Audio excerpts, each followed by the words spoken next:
عائشہ اپنے بیٹے کے ساتھ ایک چھوٹے سے گھر میں رہتی ہے۔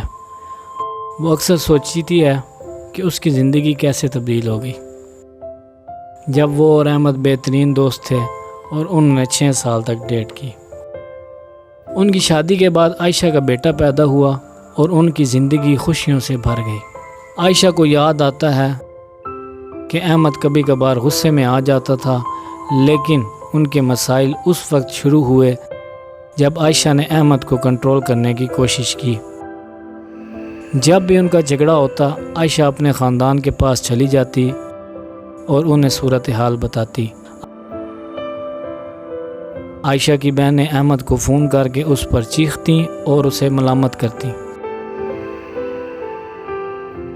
ایک دن عائشہ نے احمد کو اتنا تنگ کیا کہ اس نے پہلی بار اسے مارا اور گھر سے باہر نکال دیا۔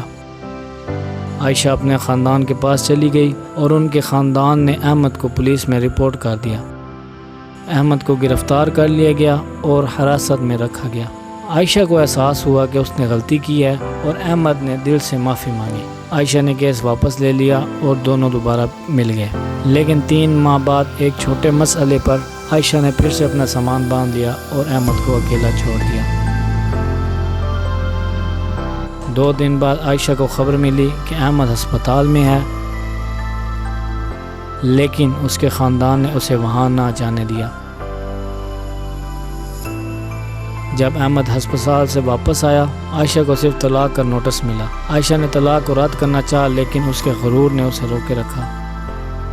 جب وہ عدالت گئے، احمد نے کھلے دل سے کہا کہ جو کچھ بھی انہوں نے اکٹھا حاصل کیا وہ عائشہ کو دیا جائے۔ جولائی 2009 میں ان کی طلاق ہو گئی۔ اب احمد شادی شدہ ہے، جبکہ عائشہ اپنے بیٹے کے ساتھ برباد ہو رہی ہے۔ عائشہ کو احساس ہوا کہ اس نے اپنی شادی برباد کی اور وہ اپنی کہانی شیئر کر رہی ہے تاکہ دوسری خواتین اس کی غلطیاں نہ دہرائیں۔ اس کہانی سے ہمیں سبق ملتا ہے، غرور اور ضد کے نقصانات کو اجاگر کرتی ہے۔ عائشہ اپنی غلطیوں سے سیکھتی ہے اور دوسری خواتین کو نصیحت کرتی ہے کہ اپنی شادی میں ہوشیار رہیں اور خاندان کی مداخلت کو اپنے معاملات میں نہ آنے دیں۔ امید ہے آپ کو یہ کہانی پسند آئی ہوگی۔ اس ویڈیو کو لائک کریں، چینل کو سبسکرائب کریں اور اپنے دوستوں کے ساتھ شیئر کریں تاکہ کوئی اور بچی اپنا گھر کو خراب نہ کرے۔ جزاک اللہ خیر۔